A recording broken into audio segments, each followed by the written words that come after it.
Bona tarda a tothom, buenas tardes. Me han pedido que seamos puntuales, entonces vamos a empezar ya.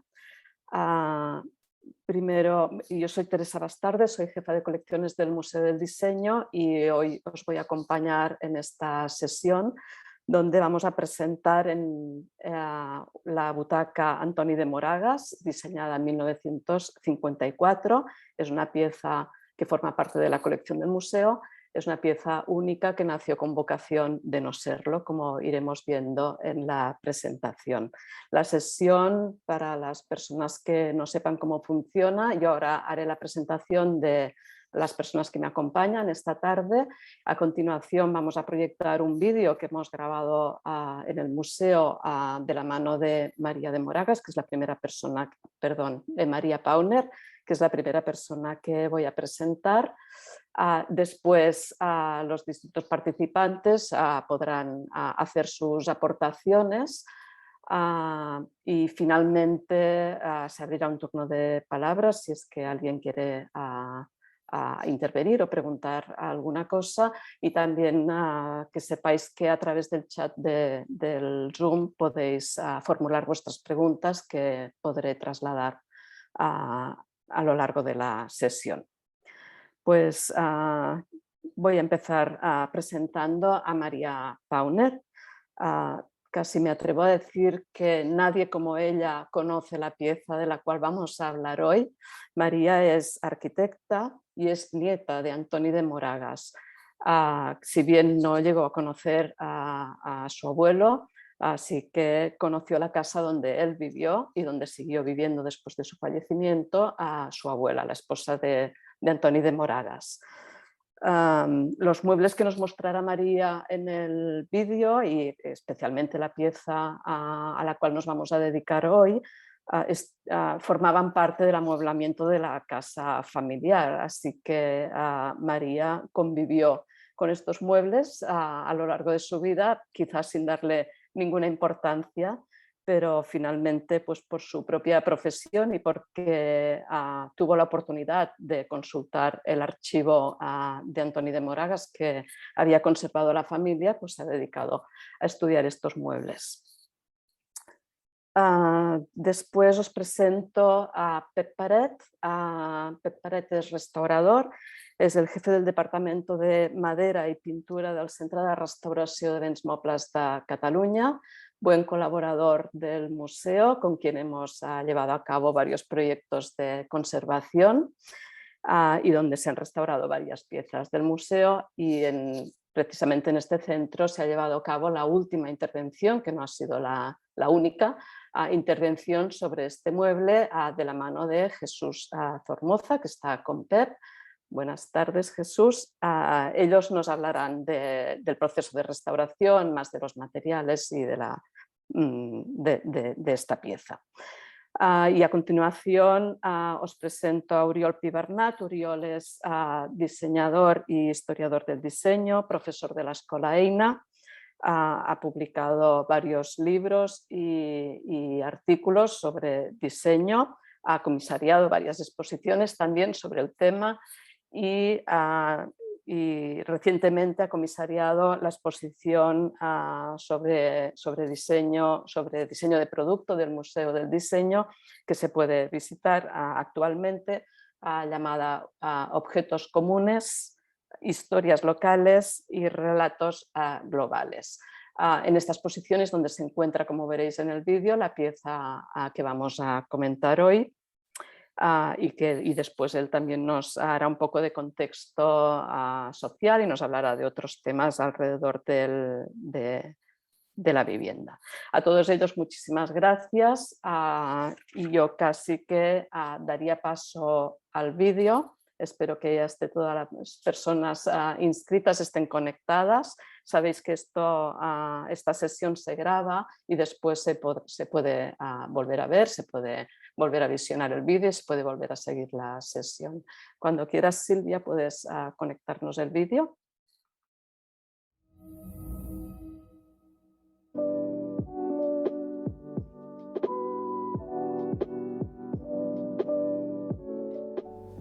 Hola, hoy os presentamos la butaca de Antoni de Moragas, realizada en 1954 en el contexto de un concurso de mobiliario. Antoni de Moragas fue uno de los arquitectos pioneros de la arquitectura moderna española, miembro fundador del Grupo R y también miembro fundador de la DIFAT, la sección de diseño industrial del FAT. También trabajó desde el Colegio de Arquitectos y desde las instituciones culturales catalanas para renovar el imaginario colectivo y para acercar los valores del diseño industrial a los productos que se tenían que producir en masa.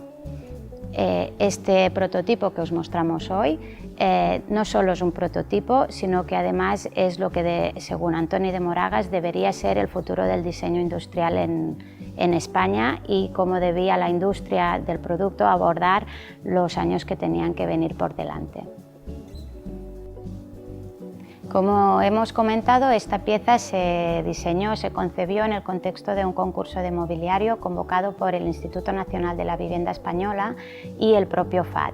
El objetivo era conseguir conjuntos de mobiliario económicos para poder amueblar las viviendas de las clases sociales más desfavorecidas y de esta forma dotar estos hogares de un contenido amable y humano.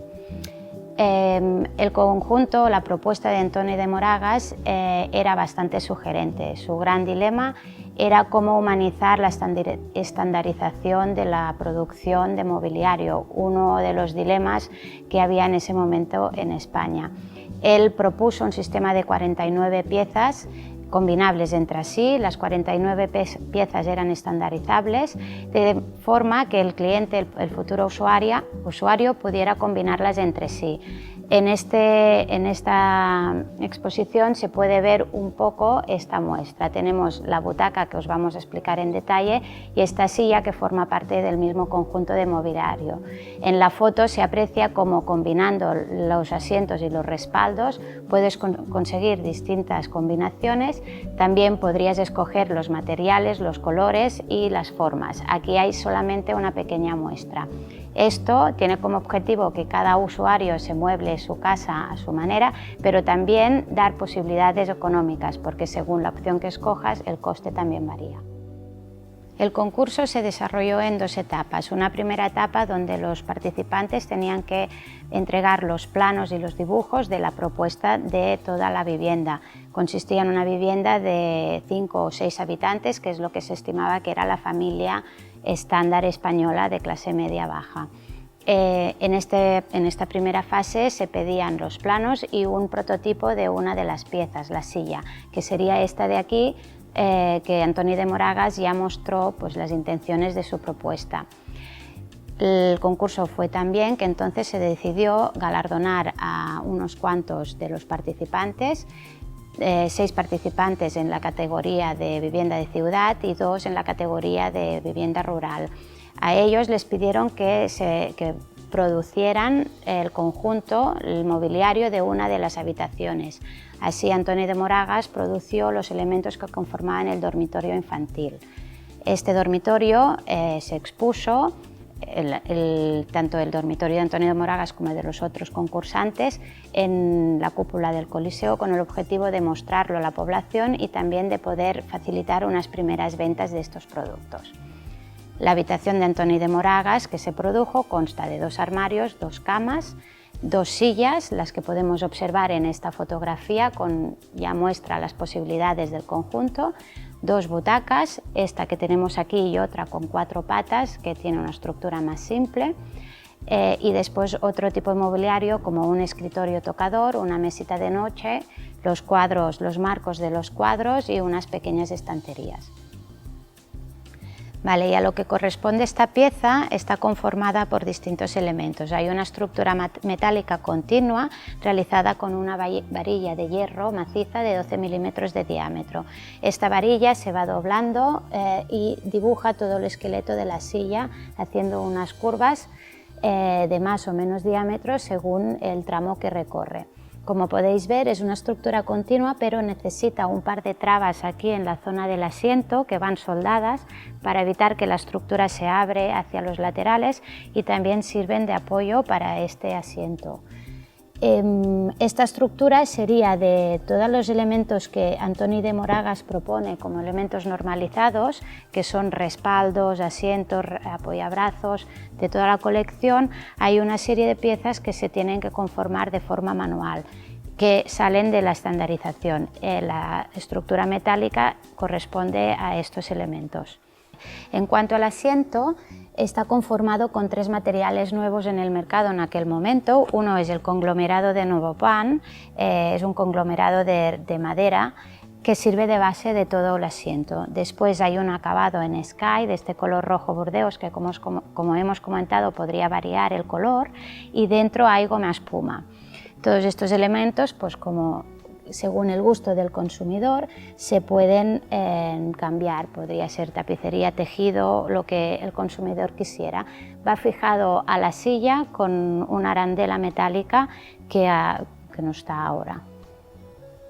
Finalmente, los últimos elementos que conforman esta silla están realizados con madera, de 2 formatos distintos. Uno es el apoyabrazos de madera maciza, que tiene una sección continua, está redondeada por arriba para que sea más agradable al tacto, y por debajo tiene un rebaje que encaja con la estructura tubular de hierro.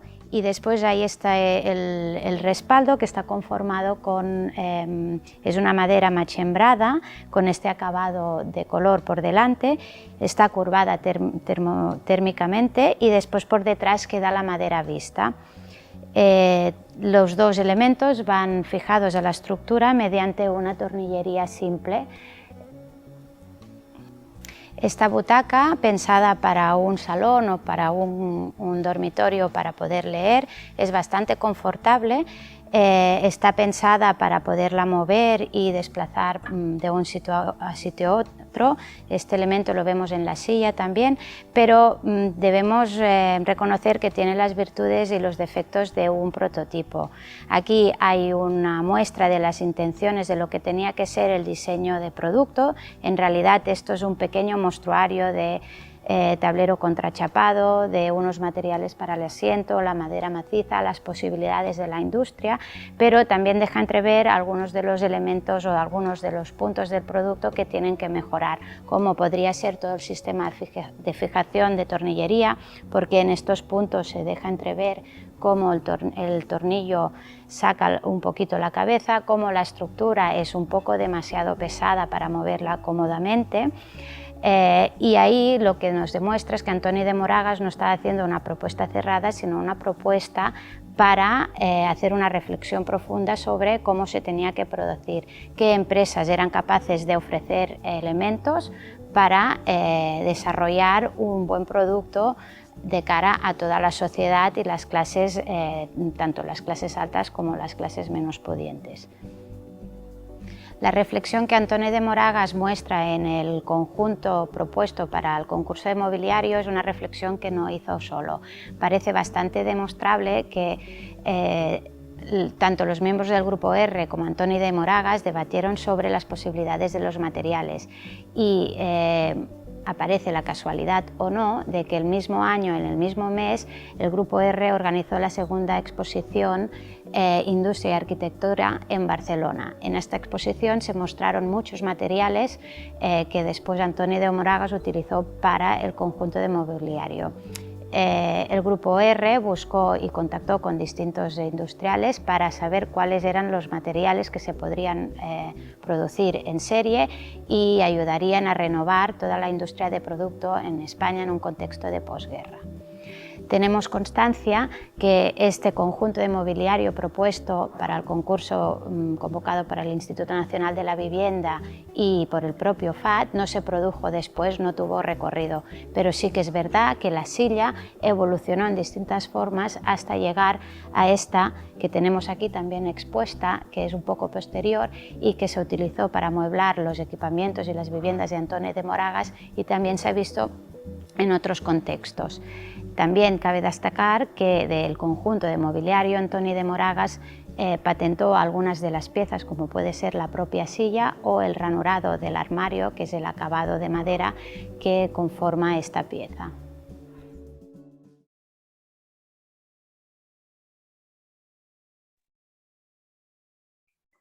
Muy bien, pues muchísimas gracias, María, por este excelente vídeo y estas excelentes explicaciones.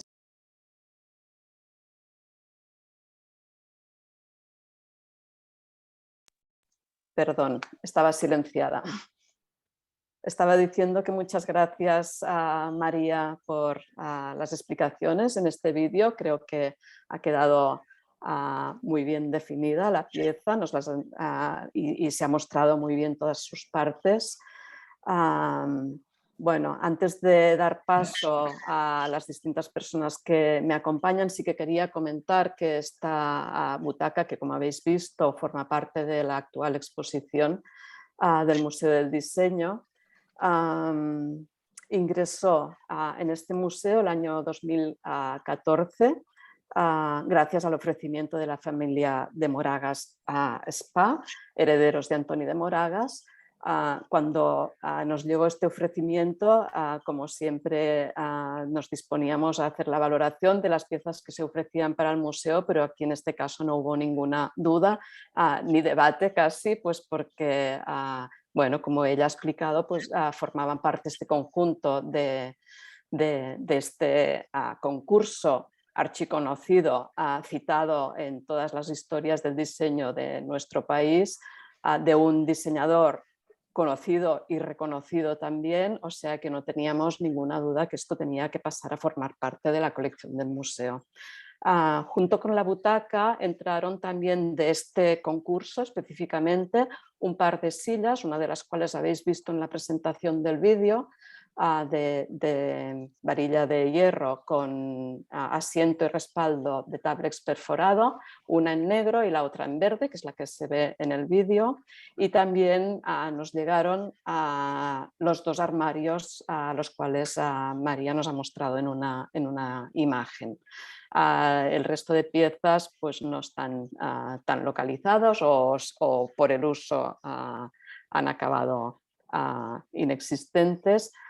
Y junto con estas piezas de este concurso entraron otras que ahora no vienen al caso, o sea que el agradecimiento también a la familia de Moragas Spa por la donación al museo.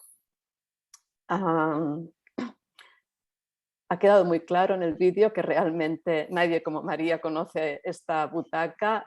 Ella sabe que es confortable, seguro que se sentó muchas veces en ella. Tengo que decir que estos muebles, precisamente por haber sido usados durante tantísimos años, llegaron al museo no en las mejores condiciones, a pesar de que se veía que eran totalmente recuperables. Pues por el uso habían tenido repintes, reparaciones y tenían algunas piezas estropeadas. Igualmente las aceptamos y esta específicamente fue restaurada en un par de fases. Llegados a este punto, casi que ya paso la palabra a Pep Paret y a Jesús Zormoza y ellos nos pueden concretar un poquito más sobre el proceso de restauración. Cuando queráis.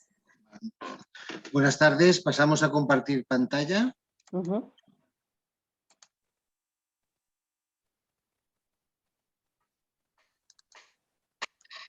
¿Cómo se ve? Bien, adelante, ¿sí? Pep, sí, perfecto. Vale, perfecto. Bueno, repito, buenas tardes. Gracias, Teresa, por la presentación. Gracias también a la Asociación para el Estudio del Moble por permitirnos estar presentes en esta sesión de estudio. Y nada, vamos a hablar sobre lo que es la conservación y restauración de la butaca Antoni de Moragas. Y antes de entrar plenamente en lo que es el proceso o la intervención concretamente, hacemos una previa bueno, sobre qué es la presentación un poco de lo que es el centro de restauración y todo el tema que tenemos que nos liga con lo que es la disciplina del mueble, porque cuando has hecho la presentación hemos hablado de pintura y escultura sobre madera, que es un tema más igual de policromía, pero desde ya hace unos cuantos años la especialidad del mueble se ha incorporado plenamente a lo que es una disciplina del centro de restauración, es una de los objetos que más intervienen y creo que es justo remarcar y comentar que esta incorporación se ha hecho conjuntamente o de la mano de la Asociación del Estudio del Mueble, pero también a partir de las intervenciones que hemos hecho de las colecciones del Museo del Diseño. Creo yo que habéis estado siempre muy presentes, tanto unos como otros, en lo que es esta especialidad del mueble. ¿De acuerdo? Nada, es a partir de aquí. Vale, perfecto. A partir de aquí es interesante para aquellos de vosotros que no conozcáis cuál es la misión del Centro de Restauración, estamos hablando de definir y ejecutar políticas de protección y conservación y restauración del patrimonio cultural mueble, pero también de los elementos decorativos que forman parte de un inmueble. ¿Cuál es la aportación que podemos hacer el Centro de Restauración a las diferentes disciplinas y concretamente en la del mueble? Creo yo que tenemos dos grandes ejes a compartir. Uno es el mundo de las técnicas de examen y los análisis científico-técnicos y por otro lado el tema de la anoxia. Por lo que respecta a la anoxia, sencillamente comentar que el Centro de Restauración dispone de una cámara en la cual se introducen los objetos normalmente por un periodo de 30 días, bajamos el nivel de oxígeno a menos de un 0,1% durante todo este periodo, con lo cual eliminamos y desinfectamos todos los diferentes tipos de xilófagos que pueden afectar a lo que es el mobiliario. Y el otro gran eje de aportación que podemos hacer a la disciplina sería lo que es todas las técnicas de examen de las obras,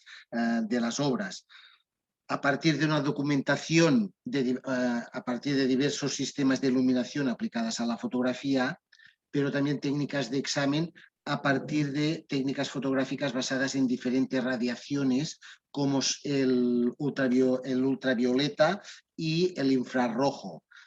Infrarrojo, básicamente infrarrojo digital.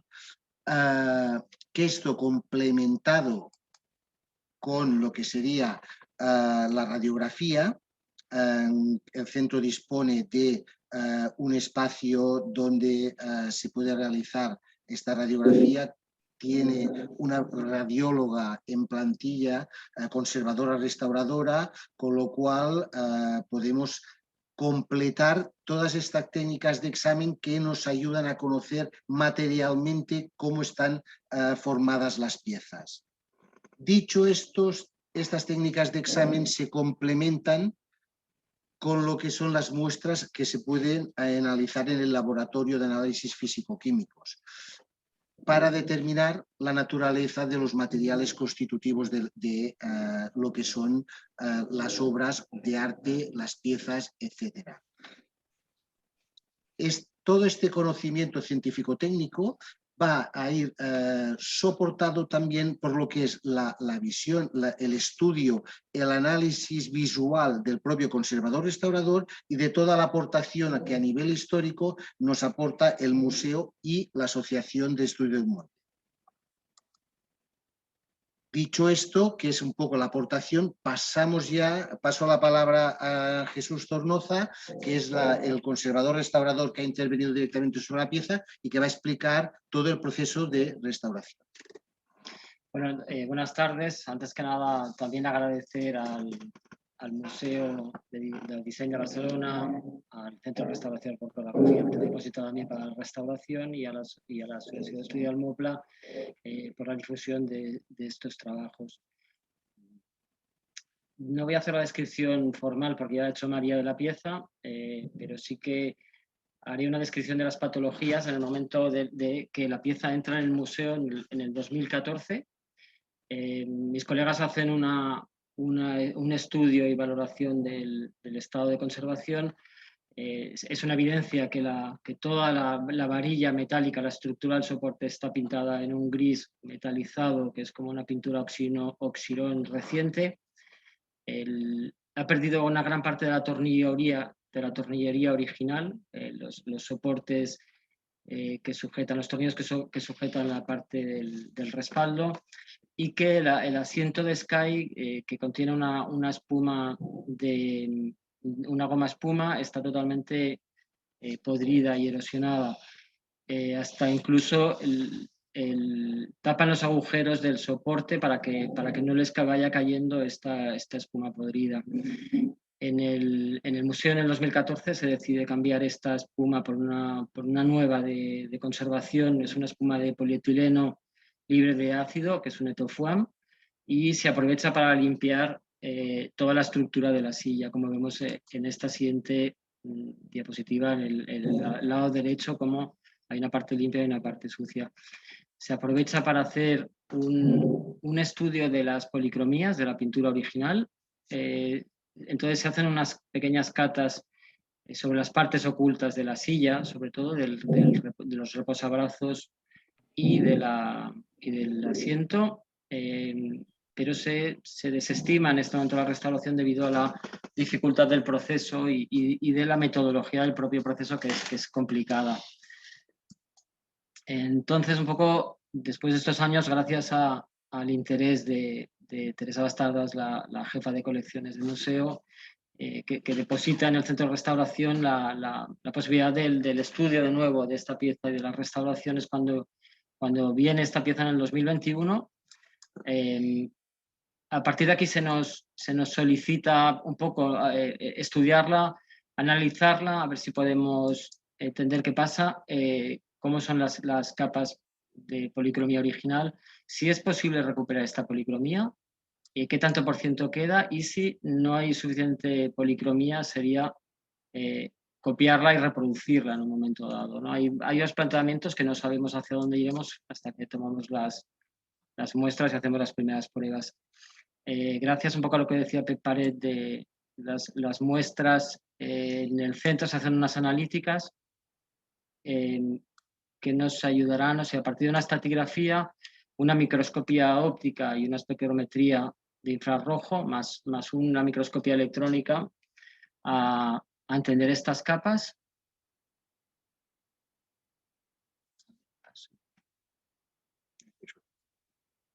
Eso es. Entonces, a partir de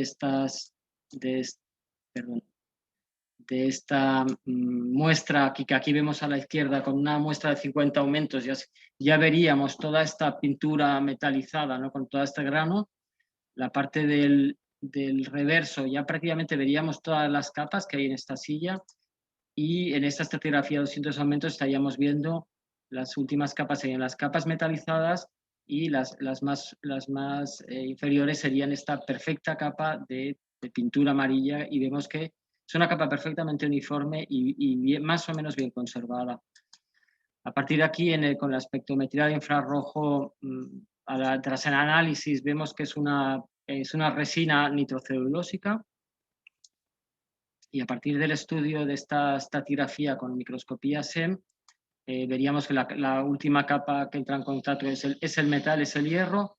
Por encima de esta capa tendríamos la pintura amarilla, que es a base de blanco de plomo, un óxido de zinc y un amarillo de cromo. Por encima una imprimación, que sería la que recibe después el repintado final, a base de un sulfuro de zinc. Por encima una capa de cloruros, que no nos interesa, y finalmente esta última capa de partículas metálicas gris, que es la que veíamos hasta la intervención de 2021. Finalmente las capas quedarían de esta manera, o sea, el gris del metal, una capa verdosa, posiblemente un poco de oxidación, una pintura amarilla a base de resina nitrocelulósica, un blanco de plomo y un amarillo de cromo y un óxido de zinc, sobre esta la capa de imprimación que a base de sulfuro de zinc, los cloruros y finalmente esta pintura de color gris. La propuesta de restauración se hace complicada debido a la dureza de esta capa esta capa es relativamente reciente, cosa que todavía la hace más difícil la reversibilidad es complicada, no es una pintura precisamente para que contemple la reversibilidad. En un principio pensamos hacer unos geles de disolventes que puedan ir eliminando esta capa, pero el gel no discrimina las diferentes capas, con lo cual cuando llega actúa igualmente sobre la capa nitrocelulósica amarilla y la deshace. Hacemos otras pruebas con microbasímetros, pero no dan buen resultado. Y finalmente se hace una eliminación mecánica con bisturí milímetro a milímetro con lupa, incluso, ¿no? con una seria y dificultad y una lentitud en el proceso de restauración. La butaca se presenta con la pintura recuperada con todas sus pérdidas. Es un poco pues, como un instrumento musical con todo el proceso que ha pasado, ¿no? Una butaca que tiene alma, ¿no? Que como decías antes, Teresa, María la conoce bien, que ha estado en su familia. Y a partir de aquí paso de nuevo la palabra a Pep para que os comente un poco varios criterios finales, ¿no? De actuación. Bueno, se trata de, aprovechando el formato de la sesión, que luego puede haber pregunta y debate, plantear sobre todo una cosa tan compleja, que es muy compleja, seguramente no vamos a solucionarlo todo, pero plantearnos los criterios de intervención que tenemos que hacer en un obra de arte de estas características. Hablábamos a veces, entre nosotros hablábamos de la dificultad de clasificar. Este objeto, estamos hablando de un mueble, sí, pero también es un objeto industrial, seguramente también, pero también es una obra de arte, es un prototipo que actualmente está en un museo. Estamos hablando también de un unicum. Compaginar un criterio de intervención que contemple todas y cada una de estas características es un proceso muy complejo en el cual creo yo que tenemos que consensuar con las diferentes disciplinas que confluyen en esta obra de arte. Creo que no se trata de imponer criterios ni una disciplina ni la otra, sino que todos juntos encontremos el criterio justo de intervención. Aquí no podemos obviar tampoco la propia pieza. El estado de conservación de cómo nos ha llegado también nos da una pauta de intervención. ¿A quién va destinado? ¿A qué público va destinado este objeto? ¿Quién es el propietario? ¿Cómo se va a exponer? Etcétera. Todos son cuestiones a tener en cuenta a la hora de presentar esta pieza. Por suerte, concretamente, la butaca hemos podido hacer lo que en conservación y restauración llamamos un criterio de mínima intervención. Es decir, hemos podido recuperar la pieza con el color original, pero con los, entre comillas, con el paso del tiempo, con el efecto del paso del tiempo que se ha quedado marcado en la propia pieza. Esto para nosotros es fantástico.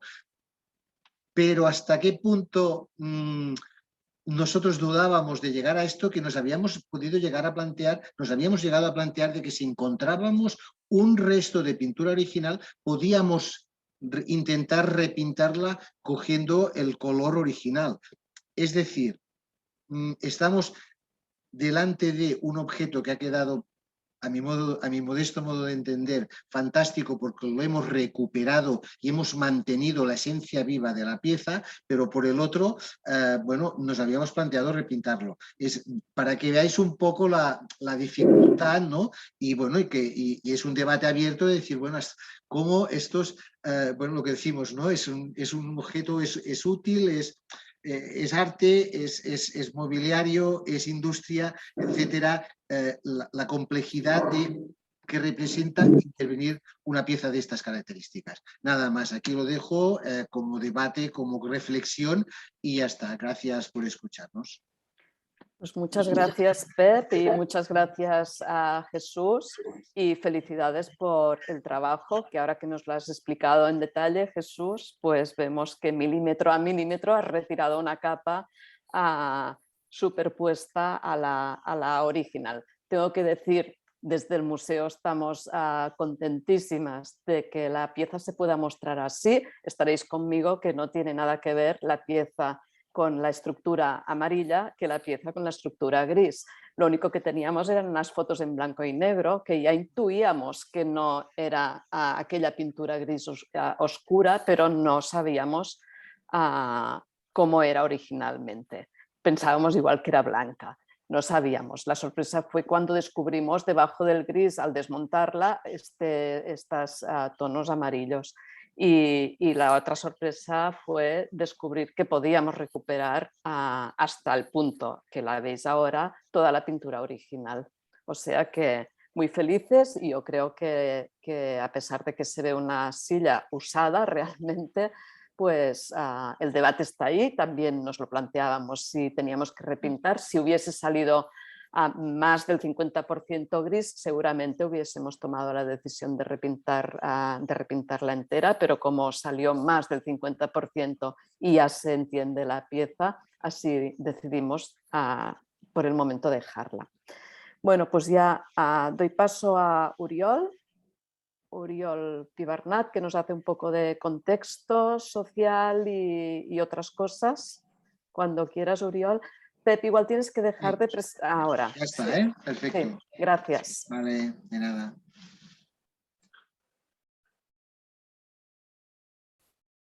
Oriol, estás silenciado, no te escuchamos. ¿Ahora? Sí, perfecto. Perfecto. Adelante. Sí, tengo una pequeña presentación y creo que así voy a ir un poco más ligero porque, de hecho, cuando lo he preparado pues era un poco denso y lo diré rápidamente y en todo caso dejaremos cosas para el debate. La presentación visual creo que me ayudará en este sentido y paso... Va, está aquí. ¿La estáis viendo? Sí, si puedes hacer pantalla completa, Sí, mejor. pantalla completa. De acuerdo. Ahora, perfecto. Vale. Entonces, evidentemente no se puede hablar del diseño de mobiliario moderno de los 50 sin hablar también de las evoluciones de la arquitectura y de la problemática de la vivienda y especialmente de la vivienda económica en los años 50, ¿no? Y si deseamos saber el contexto en el cual aparece la butaca, pues tenemos que dar 4 pinceladas sobre este asunto que de hecho es un poco complejo, ¿no? Y es lo que haré. Aquí hablaré del concurso del 54 muy rápidamente, del problema de la vivienda y de nuevo del mobiliario económico en general durante esta década. El concurso Pro Dignificación del Hogar Popular del 54 tiene lugar casi 30 años después del concurso organizado por el Fomento de las Artes Decorativas, también de Barcelona, denominado por la belleza del hogar humilde. Y el primero se concibió bajo el impulso cultural de un noucentisme y cuando el problema de la vivienda de renta baja era abordado desde las leyes de las casas baratas de 1911 y 1921. Y el segundo, el Prodignificación del Hogar Popular, cuando la administración franquista, en este caso, intentaba redefinir su fracasada política de vivienda económica ante las urgencias del momento que ya aparecían en los años 50 con los procesos migrativos del campo a la ciudad. Hay que decir que los contextos políticos eran muy distintos. El concurso del 23 venía a cerrar un periodo de desarrollo cultural del novecentismo catalán, cercenado por la dictadura de Primo de Rivera, y el del 54 se produce cuando la dictadura franquista se esfuerza por dar un giro en su política económica y alejarse de los planteamientos autárquicos. Este es el marco. Sin embargo, los dos concursos, veréis, tienen algunas cosas en común. Estaban inspirados en la idea de hogar, de llar y de hogar. Y no se trataba tanto o no solo de resolver al modo taylorista el problema de la vivienda mínima y económica, sino abastecer de un ajuar y crear un ambiente que dignificara la vida de los trabajadores y asalariados de rentas bajas y medias. Incluso podemos encontrar algún parecido con las cosas presentadas, algunos de los objetos presentados. Aquí tenemos el que ganó, el de Carles María Baró, que ganó el de vivienda rural y bueno, que hace esta referencia al mobiliario rural ochocentista, ¿no? del siglo XVIII, o el de los hermanos Badrinas, que parece que no puedan alejarse de los planteamientos noucentistas y de Cos, ¿no? De muchos años después. En contraste está el que ganó el primer premio para la vivienda de ciudad, que ya hemos visto, de Moragas, y que por lo tanto no comentaré. 5 años antes del concurso, en 1949, se había hecho otro concurso, en este caso de arquitectura, es el concurso de vivienda económica convocado por el COAP, en aquel momento, el Colegio Oficial de Arquitectos, que ganaron. Los ganadores fueron el equipo formado por Mitjans, Moragas, Ostres, etcétera, algunos de los que luego en el 51 formarían el Grupo R. El concurso se enmarcaba dentro de la quinta Asamblea de Arquitectos Españoles que se celebró en Barcelona. La propuesta que plantearon y que ganó tenía un sesgo fundamentalmente teórico, en tanto en cuanto implicaba un diagnóstico de las causas del problema de la vivienda y una petición, digamos, de cambio de rumbo por parte de la administración. Por lo tanto, a finales de la década de los 40 estaba claro que se había de producir este cambio. El segundo, también en el año 49, el Colegio de Arquitectos de Madrid había convocado un concurso para las viviendas de renta reducida que ganó Miguel Fisac, y con una propuesta de casas en cadena que incluía además un completo programa de mobiliario, que es lo que veis aquí. Estos dibujos era un programa, no llegaba a un diseño concreto. Aunque ninguno de estos proyectos ganadores llegaría a ejecutarse, ponían en evidencia la necesidad de atacar el problema de la vivienda desde una nueva perspectiva. ¿Qué estaba pasando? ¿Qué había pasado? Lo cuento muy rápidamente, ¿no? Por un lado, España ya arrastraba un déficit de vivienda de antes de la guerra. La guerra civil no hizo más que agravarlo con la destrucción de casas, pero además la precariedad de la posguerra, con la merma de capacidad adquisitiva, limitó la demanda, y la inflación y la escasez de materiales también, sobre todo hierro y cemento, tampoco estimuló la construcción. La administración se mostró incapaz durante los 40 de abordar el problema. En realidad, el mayor esfuerzo se dirigió siguiendo la política autárquica, a repoblar núcleos rurales con la intención de fomentar una economía agraria de tipo industrializado. Esto con algunos resultados más o menos notables de los pueblos de colonización, muchos de ellos eran nuevos, de los años 40 y 50, algunos de ellos notables, como Bazana, en Badajoz, de Alejandro de la Sota, que es este que vemos aquí debajo. Los dos organismos activos en esta labor fueron la Dirección General de Regiones Devastadas y el Instituto Nacional de Colonización. pero está claro que al fracasar la política autárquica de sesgo agrícola y rural, lo que se produjo es una afluencia de campesinos a la ciudad. Y este aluvión aumentó en gran cantidad el problema de la vivienda. Esto era lo que estaba pasando a finales de los 40 y a principios de los 50. En este punto tomó protagonismo nuevos organismos.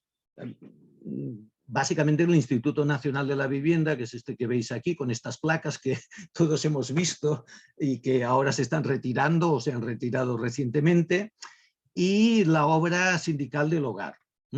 El primero era, el Instituto Nacional de la Vivienda era el que construía, y la obra sindical del hogar era la que mediaba entre los ciudadanos y la adquisición de pisos, pero también de ajuar para los pisos.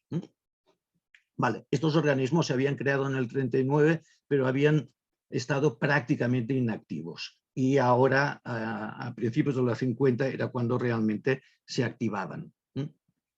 Por otro lado, también toma protagonismo la Dirección General de Arquitectura y también los colegios, o la Dirección General recoge las propuestas que vienen de los colegios o de las asambleas de los arquitectos, y se produce una apertura a Europa, sobre todo mirando qué es lo que ha hecho Europa con la reconstrucción, en el periodo de reconstrucción de posguerra, de la posguerra europea.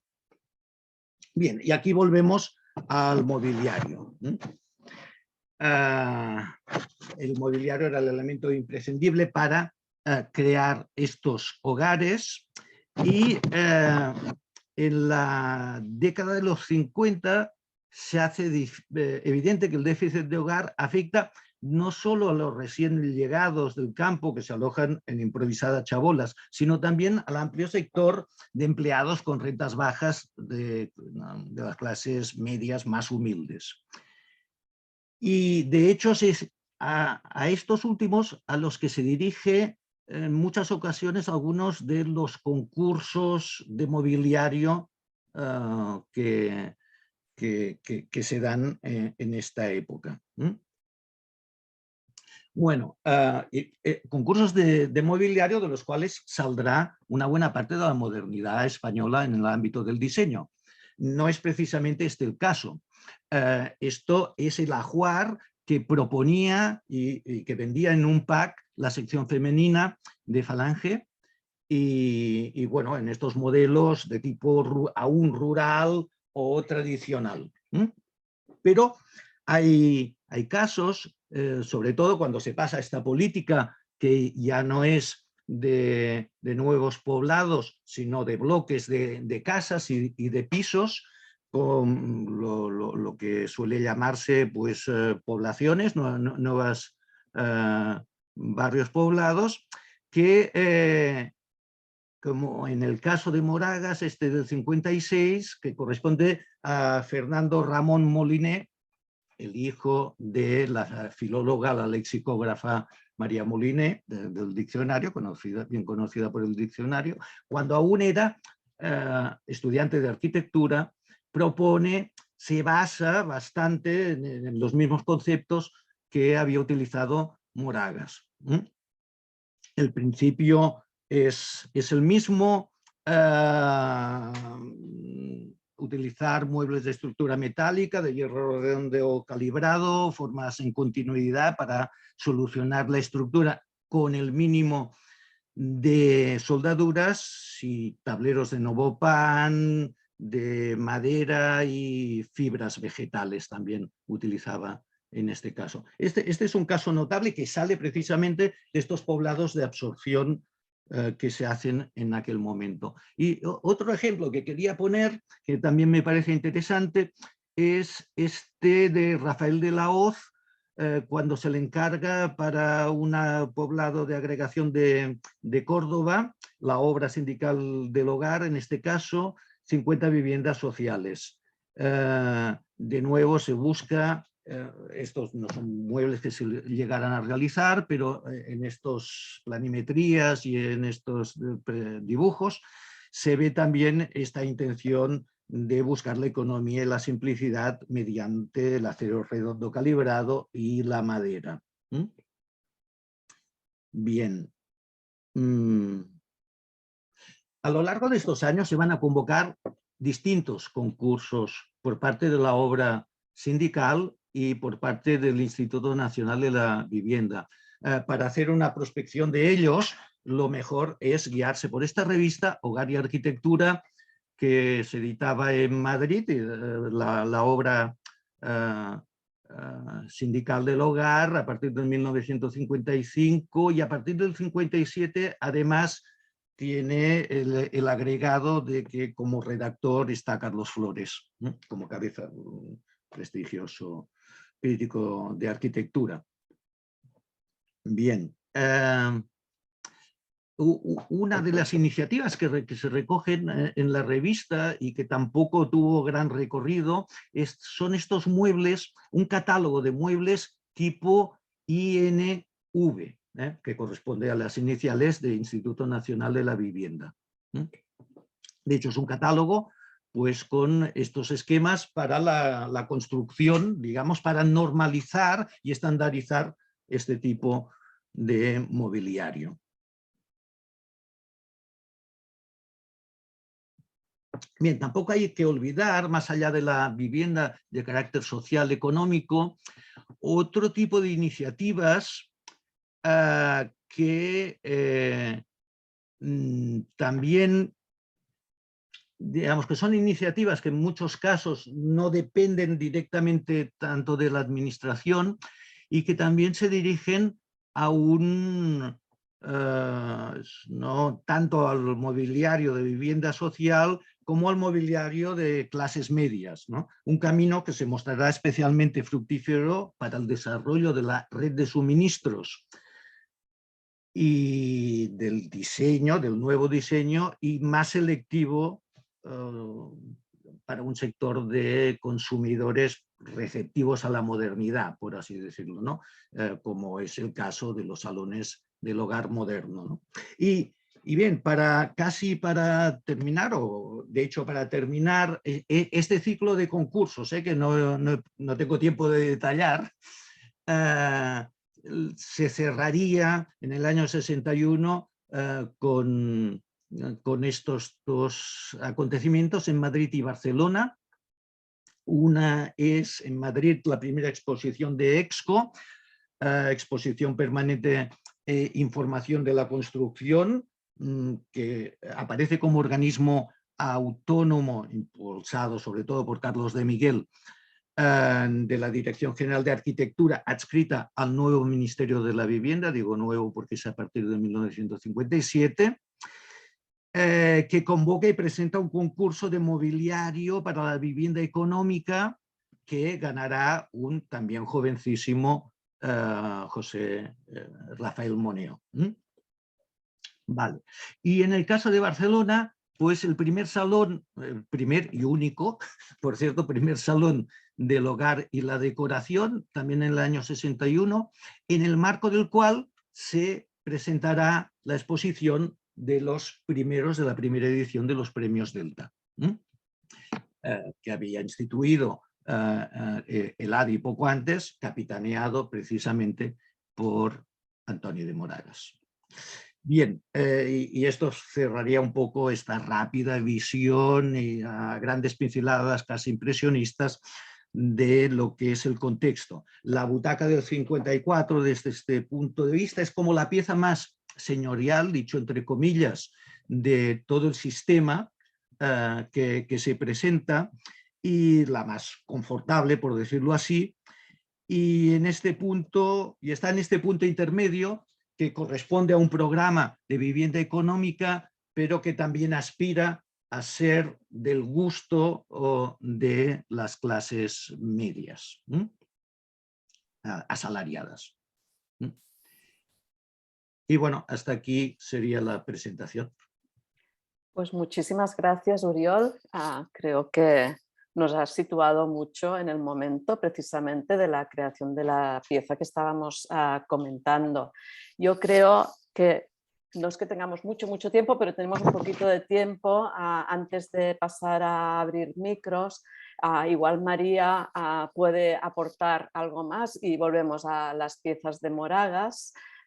En todo caso, mientras preparas tu documento para compartir, sí que quiero aprovechar, porque me ha venido así a la memoria mientras Oriol nos hablaba de todos estos proyectos, un par de proyectos en Barcelona de pisos en relación a la vivienda social, que creo que son un par de proyectos que vienen al caso sobre este tema y que se pueden visitar en Barcelona el piso, digamos. Uno son las casas baratas del barrio del Bon Pastor, que es un proyecto que está liderando el Museo de Historia de Barcelona, en el cual tenemos un compañero del museo participando como vecino. Se han mantenido algunas de las casas baratas de este barrio para poder precisamente hablar de este tema. Las casas baratas del Bon Pastor es un proyecto muy anterior a lo que estábamos hablando hoy. Y después hay otro proyecto que es el piso, la vivienda de la Casa Bloc, que es un piso muestra, digamos, que gestionamos desde el Museo del Diseño, un proyecto que hicimos desde el Museo del Diseño y que también se puede visitar. Es otro proyecto anterior a lo que estábamos hablando de Moragas, porque es de los años 30, pero también con esta voluntad de hacer vivienda social. Bueno, son dos proyectos que me han venido ahora a la memoria y que pensaba que estaba bien de comentar porque se pueden visitar y si no los conocéis, pues os invito a que intentéis hacerlo. Paso la palabra a María. Recordad que si tenéis preguntas por el chat ahora las vamos a ir leyendo y después, si nos queda un poquito de tiempo, abriremos micros para que se puedan hacer preguntas. María, adelante. Hola a todos. Quiero agradecer también a la Asociación para l'Estudi del Moble la oportunidad de mostrar esta butaca y al museo y el equipo de restauración por esta labor, porque realmente Teresa no lo ha dicho, pero cuando donamos la silla o esta butaca no conocíamos toda la historia, no habíamos todavía estirado del hilo y ha sido una sorpresa que hemos hecho un poco entre todos, incluso el color y todo. Y bueno, también agradecer a Oriol esta presentación de contexto que nos ayuda mucho. Yo voy a pasar unas imágenes del conjunto con color, porque son las fotos hechas a día real, o sea, a día de hoy, y comentar un par de cosas, pero creo que si hay tiempo para comentarios es más interesante.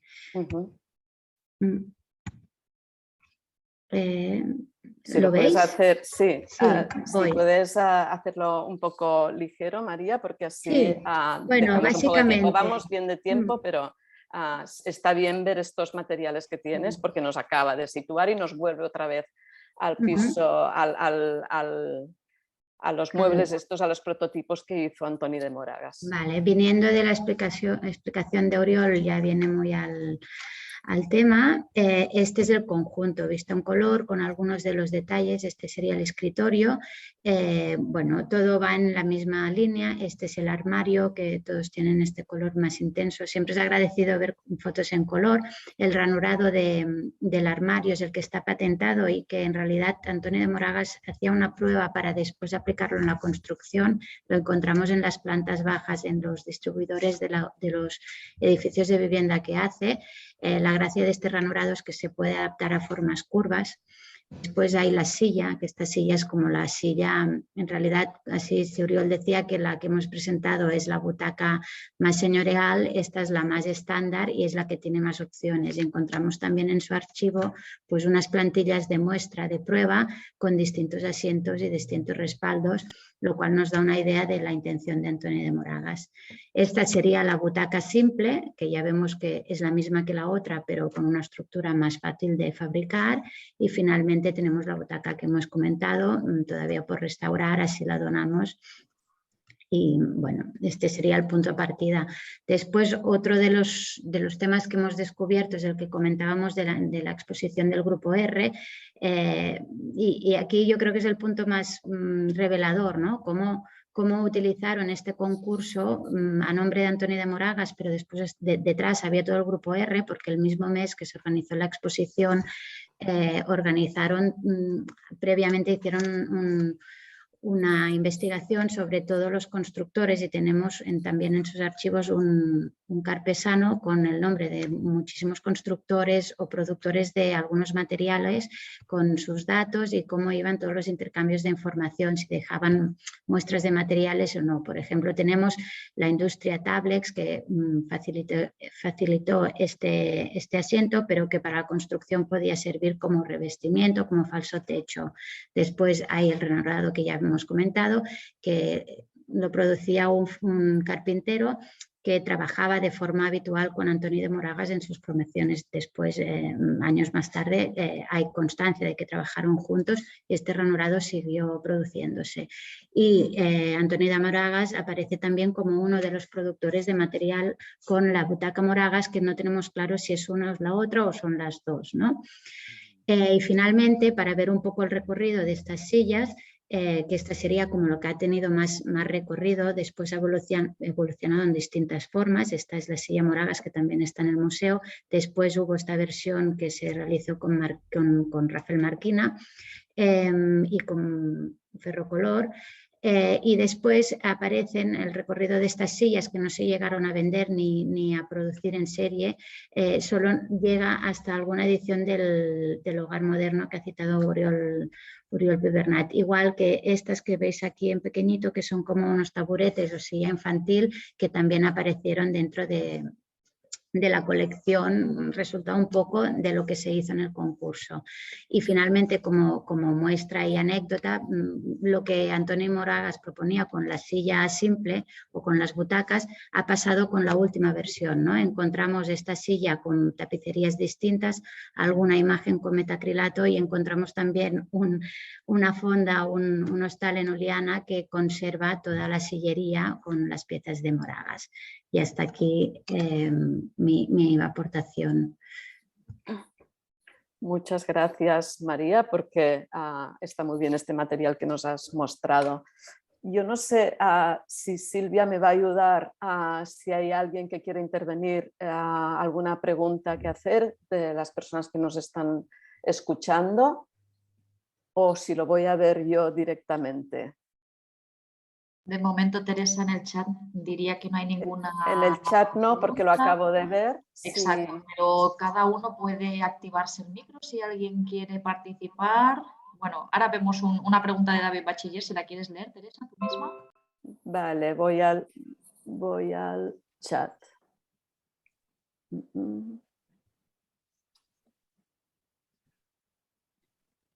No puedo ver la pregunta de David Bachiller.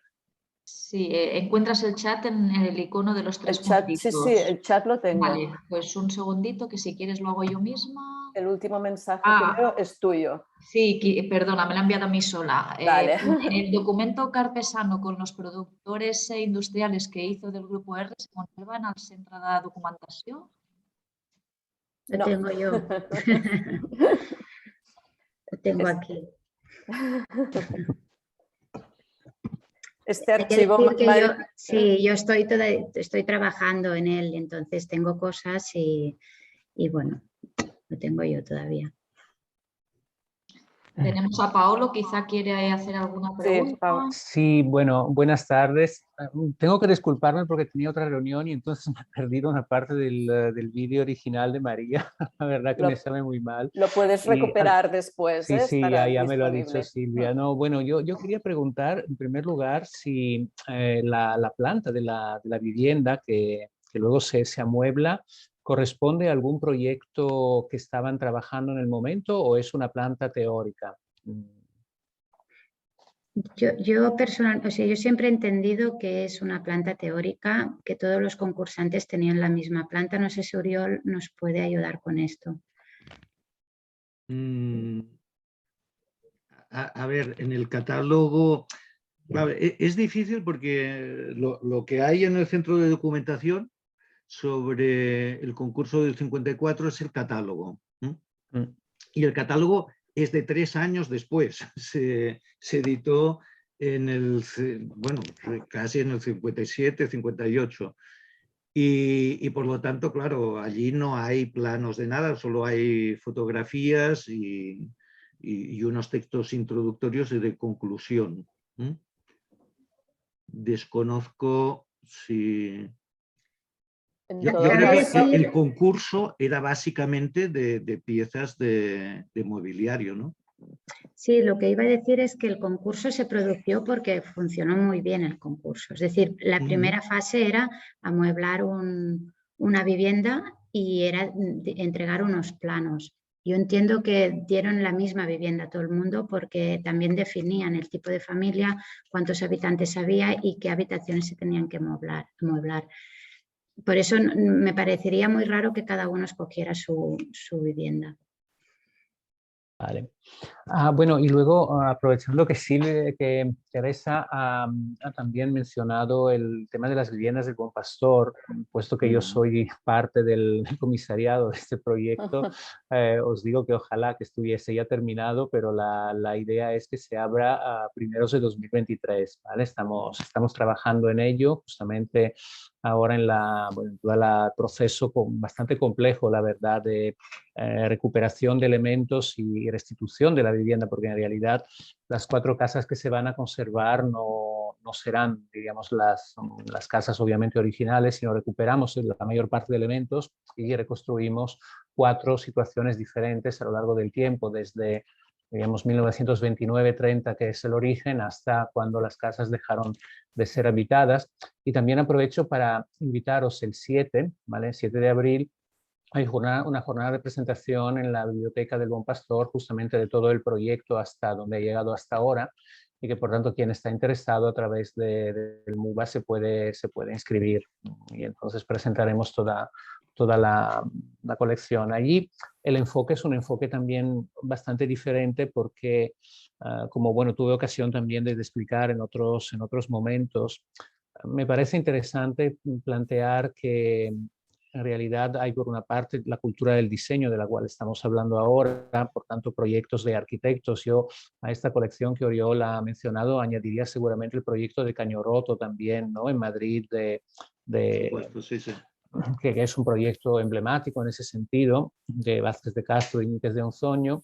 Y por otra parte tenemos luego la evidencia de que el público, diríamos realmente esos destinatarios de las viviendas económicas, tenían gustos bastante diferentes, ¿no? Y eso siempre es una cosa bastante interesante a mencionar, en realidad, que los arquitectos o los diseñadores se anticipan mucho a su tiempo, pero yo creo que al final no acaban de llegar del todo a conectar con lo que es el gusto popular, que en cambio es un gusto centrado bastante en la reproducción de modelos que son los modelos de la clase media, diríamos, o de cierto tipo de burguesía. También porque pienso que esto, el gusto que imperaba evidentemente en ese momento en el país iba en una dirección bastante diferente, ¿no? Y al final, como también mencionabais, estos diseños acaban siendo apreciados y entendidos más por otro tipo de público, ¿no? Que es un público en todo caso con una cultura visual y con una cultura también general diferente, evidentemente, de esas supuestas clases trabajadoras a las cuales iban destinados. Gracias, Paolo. Sí. ¿Alguna pregunta más? No, quisiera comentar un poco lo que decía Paolo en relación, por ejemplo, a los diseños de Fernando Ramón, que de hecho no tuvieron ningún recorrido tal como dentro del proyecto donde estaban. Él luego los patentó y los editó y sí que llegaron a producirse unas pequeñas series, pero ya y para un público completamente distinto, ¿eh? Como solía ocurrir un público de arquitectos, de gente próxima ya o sensible al mundo del diseño. O sea que efectivamente el proceso de muchos de estas piezas y de estos proyectos era este, ¿no?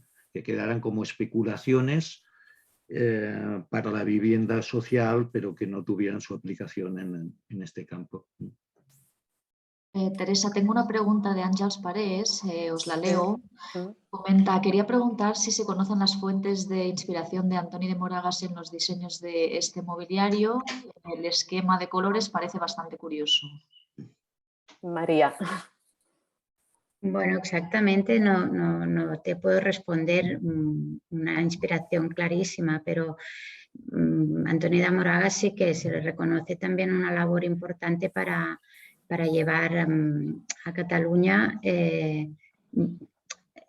todo el movimiento moderno que estaba iniciándose en Europa, y desde la Secretaría del COAC en los años 49, que es cuando entró, creo, si no me equivoco, consiguió llevar traer hacia aquí a Álvar Alto, a Nicolás Pefner, a Bruno Zevi, y seguro que todos ellos pues llevaron información valuosa. Esta silla sí que lo comentamos, y un día hablé con André Ricard, y ahora más con el color amarillo, porque cuando hablé con él no estaba el color amarillo. Él veía claramente una inspiración de la Bauhaus, ¿no? De toda la teoría del color. Por ahí iría. Antoni de Moragas no dejó por escrito sus referentes, o no lo hemos encontrado, pero está claro que sí que aquí hay una influencia europea y del movimiento moderno. Os traslado otra pregunta, Teresa. Un segundito que se me ha ido, es de Cari de la Peña. La veo, sí.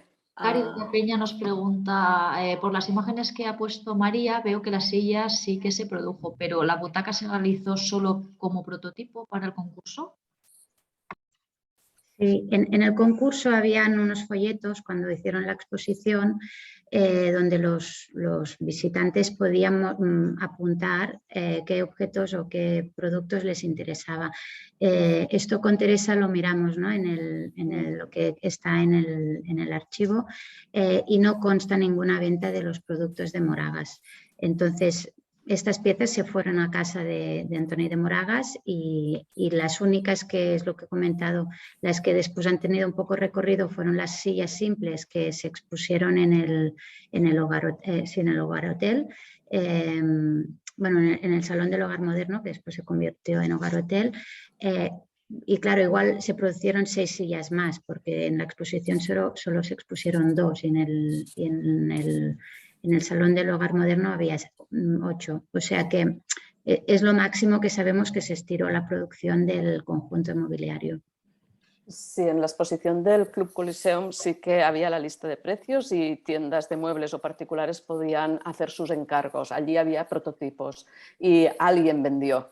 Está recogido en el archivo, pero no hemos encontrado ninguna prueba de que de Moragas vendiera ninguna de estas piezas.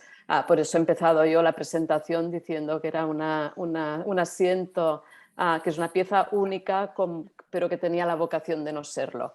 Pero ahí se quedó. En cambio, sí que el otro modelo sí que lo hemos encontrado en varias ocasiones, incluso sabemos que se fabricaba en una empresa grande, que estamos también vaciando el archivo a ver si acabamos de cerrar el círculo y podemos determinar exactamente lo que se produjo, pero en principio parece que estos se han quedado en prototipos, y que el modelo que sí que se produjo es el que María nos ha enseñado con distintas versiones. No sé si hay alguna pregunta más. Ya nos habían dicho que teníamos que acabar la sesión a las 7:15. Nos pasamos un poquito, Silvia. No sé. 7:15, ¿no? Podemos alargar, si hay interés no hay ningún problema, Teresa. Creo que Vale. hay una persona que ha hecho un comentario, si lo quieres leer.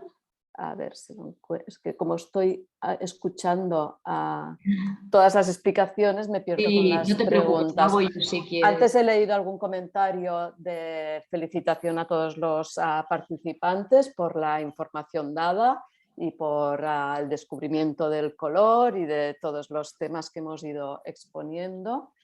Ahora tengo aquí un comentario que no sé bien de quién es. Dice, es muy interesante la idea de proponer mobiliario para estas viviendas. Años después esto no se contemplará. Recuerdo la polémica de Sainz de Oiza en el Ruedo de Madrid en el 86, donde se quejaban de que los muebles no entraban en las habitaciones. Con una arrogancia propia de personajes, se enfrentó a los ocupantes con el argumento de que no hacían viviendas para que sus muebles cupieran. Y está hablando del año 86. Bueno, es verdad que quizás no el gusto de las personas que tenían que ocupar estos pisos pues no estaba a la par de las propuestas de los arquitectos y diseñadores. ¿Alguna pregunta más? Bueno, yo más que nada para dialogar un poco con María respecto a los referentes, ¿no? También, no sé, viendo sobre todo la pieza tal como está ahora y como está expuesta también en el museo, diría que hay también una influencia de estilo, ¿no? En utilizar los diferentes colores para marcar los planos del asiento y de respaldo, ¿no? Que son tan llamativos y también ese amarillo realmente da a la pieza una vida y una intensidad sorprendente, sobre todo si consideramos que la mayor parte de esos muebles de los 50, el tubo de hierro calibrado lo pintan de negro y ahí casi se acaba. Bueno, hay cromados también, pero ¿no? que la opción del color es una opción realmente, yo creo que hace de esta pieza algo muy, muy original. Yo acuerdo mucho en el sentido de que sí, parece en cierta manera un cierto homenaje al manifiesto de la rojo-amarilla, ¿no? De Rietveld. Porque están los colores y están los planos y el detalle también del amarillo como elemento de resaltar lo constructivo, ¿no?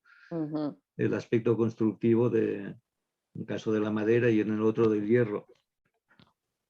Totalmente. A mí siempre me sugirió esto al descubrir el amarillo. Sí, parece un pero guiño. Pensaba que era realmente. Una asociación un poco personal, no, pero... Todos lo pensamos, parece un guiño.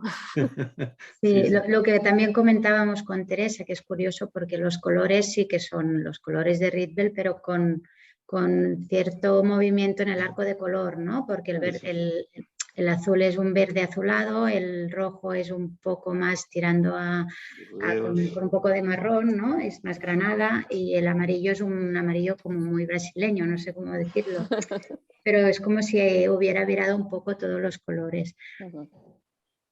Hay que decir que la otra silla en las fotos en blanco y negro se ve con la estructura negra. Yo creo que él lo que tenía ganas era de probar cosas y también, como decía Albert Bastardas, que era muy provocativo, que lo que quería era provocar reacciones y ver a ver si era posible a través de los muebles y el diseño cambiar el imaginario, ¿no? Empezar un cambio a nivel de conciencia colectiva.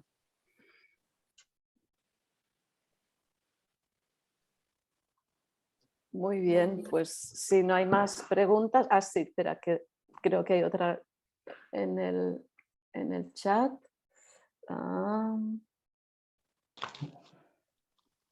Vale, sí. Me preguntan si la fabricación que se ha hecho después de estas sillas podría ser de los hermanos Vidal. Es una pregunta que podemos casi decir que seguramente o casi seguro se produjo esta silla en esta empresa. Es una empresa que cambió de nombre. No puedo explicar exactamente la historia porque estamos en el museo precisamente estudiando un poco, ordenando el archivo que nos ha llegado de esta empresa y de donde sí que nos ha llegado documentación referente a esta silla de Moragas, la que María nos ha mostrado con distintos modelos de tapizado y hasta de asiento de metacrilato. O sea que la respuesta es sí, seguramente, pero estamos estudiando un poco para poder afirmar bien y decir en qué periodo de tiempo y en qué cantidades, seguramente en cantidades, ya que la hemos encontrado hasta en un restaurante, ¿no? O sea que seguimos investigando en este archivo que está también en el centro de documentación del museo.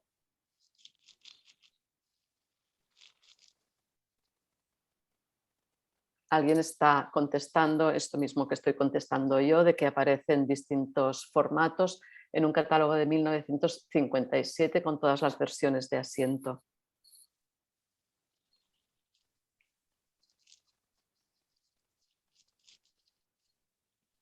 Muy bien, pues no sé si queréis añadir algo más. Y si no hay ninguna pregunta más, lo dejaríamos aquí. Muchísimas gracias a todos, a Pep, a Jesús, a María, Uriol y a las personas que habéis participado y aportado también. Muchas gracias a la Asociación para el Estudio del Mueble y espero nos veamos en otras presentaciones de Estudio 360 grados. Gracias a todos. Buenas tardes. Muchas gracias. Gracias.